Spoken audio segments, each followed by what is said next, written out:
Everybody, welcome back to my channel. I am Adorkable Rachel, and it's time once again for another episode of Rachel Reviews, so let's just hop into it. If any of you guys watch me on social media, I started watching season 2 right when it became available on Netflix, and I tried really hard to make it an all-nighter binge. We had Red Bull and Eggo waffles and Wiener Schnitzel and L11 right here with me. It was amazing. I had to take a nap at one point because I could not keep my eyes open, but I woke up and kept watching, and I watched everything in about a 12-hour period. So, binge successful! And it was a really great way to start the Halloween weekend. I just released a video where I told you about season 1, and now it's time to see if season 2 holds up just as well. And fair warning, there are a few little minor spoilers in here, so I'm gonna leave it up to you if you want to keep watching this video or wait until you watch the whole season. Season 2, or Stranger Things 2 as that's advertised, consists of 9 episodes this time around and takes place about a year after the events of the first season. Will is back and adjusting to normal life,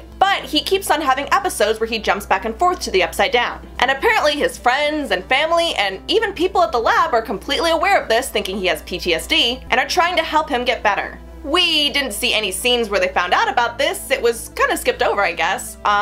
Okay. Meanwhile, it looks like there's more dangerous things coming from the Upside Down. Will is having visions of a giant shadow monster in the sky, and the new season mostly focuses on the effects that the events from last time had on everyone else, realizing that they're not quite in the clear yet. Also, 11 is doing fine and well, and no one seems to really know about it. Huh.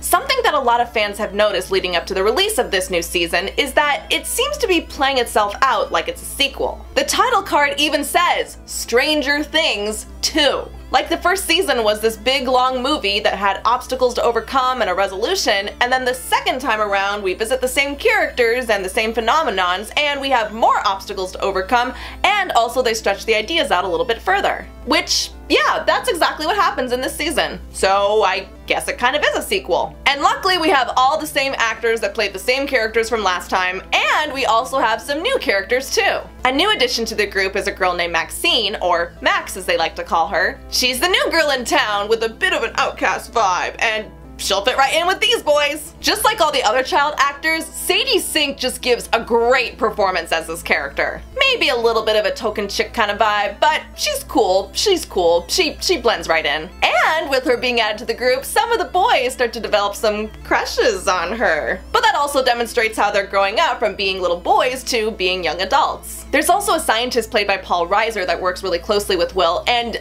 you know what? I like him a lot. He actually cares about Will and he wants to help him, and it was so nice for once to see someone from the lab who's actually portrayed as a good person. Maxine's stepbrother, though, he was probably the weakest addition to the group, and really he didn't do a whole lot in the show except just be a dick most of the time. To the point where it was like, okay dude, you really need to go to army school or something. You have got issues. And then we also have Sean Astin as Joyce's new boyfriend. So, if you ever wanted to see Mikey from the Goonies make out with Lydia from Beetlejuice, your fantasies just came true. Out of all the new characters in this new season, Bob was my favorite. I love Bob. He was just such a legit good boyfriend to Joyce, and he was a little out of touch about being a dad, but he also tried really hard to look out for Will and Jonathan, and I just have the biggest soft spot for this guy. Oh, Bob.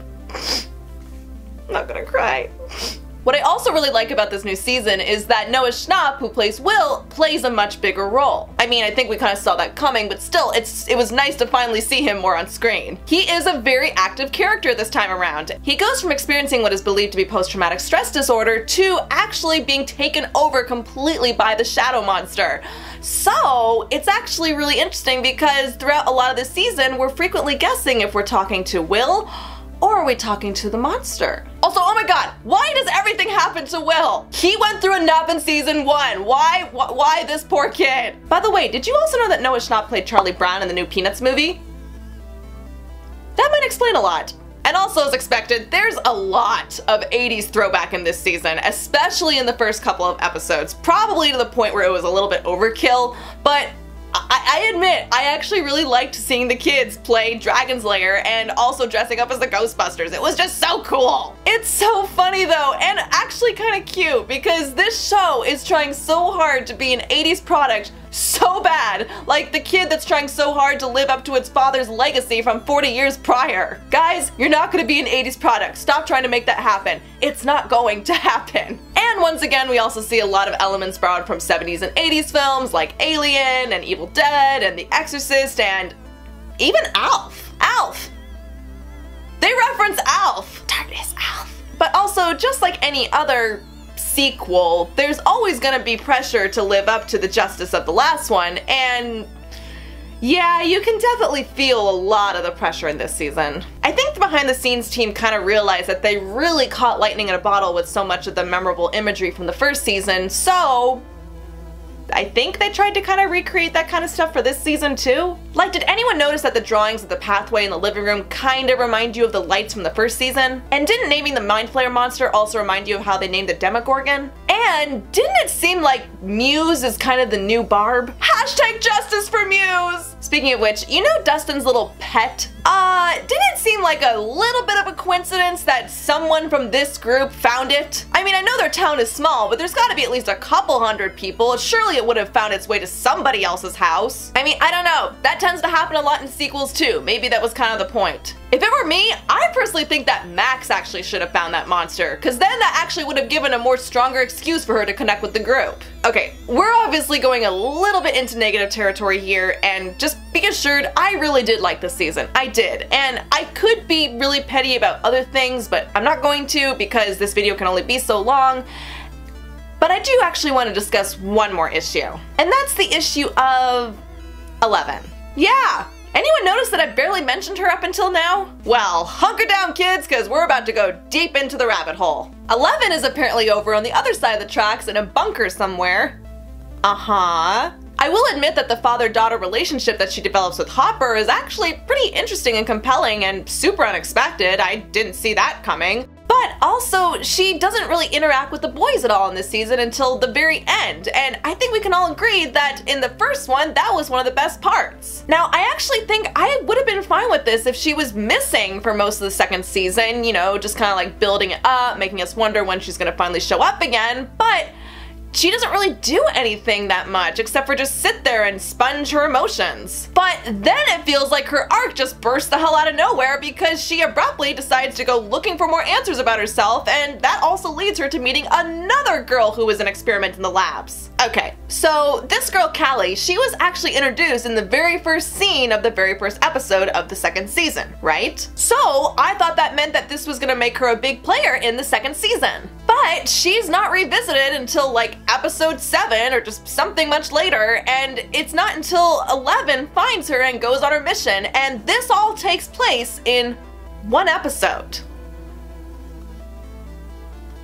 Again, that probably would have been fine if they teased it a bit in the episodes leading up to that reunion, but instead it just takes forever to reveal itself, and then we just meet a couple people, do a couple of petty things, and then they leave and we don't hear from them again. Nothing lost and not a whole lot gained. And what makes it worse is that it doesn't really seem to contribute in any way to what the kids and the adults are doing back home. I mean, it kinda does at the very end there, but very thinly. You probably could have cut that entire episode and it wouldn't have really made a difference. It's almost like the writers didn't really know what to do with 11 in this season, so they just gave her this one really weak thing to do. Seriously, 11 is the most interesting character in the show. You could have done so much with her. I think the stuff that happens to her in this season should have been much more fleshed out, or maybe they should have just saved it for the next one and either kept her missing, building it up in this season, or just giving her something more interesting to do. Also, you know the most annoying part about all of this is that when she finally does reunite with the boys near the end, she gets separated from them again! No! No, Stranger Things! Bad! Bad Stranger Things! No, you do not do that! I'm sorry. I know that I'm focusing probably a little too hard on this, but it just really irritated me how little she was used in this season. So, was this season as good as the first one? Well, when you're comparing the two, I do think that season 1 is the much more superior season. But that doesn't mean that season 2 still isn't compelling and engaging. It isn't a lot of fun to watch. And besides my one little gripe, I really loved it. I did. I loved watching it from beginning to end, and I could not stop watching it. I had to watch it all the way until the very end. And to some degree, they do explore more with what you could do with these characters. And despite a few total shifts in that one episode, I really do like where everyone ended up at the end. Maybe it was the point, maybe it wasn't, but it did feel like an 80s sequel that was trying really hard to live up to its predecessor, but with a couple of new ideas sprinkled in there too. And also, given what we got in this season, maybe in the next one we'll actually get to see more of the experiments, maybe all 9 of them, or maybe there's even more. Maybe.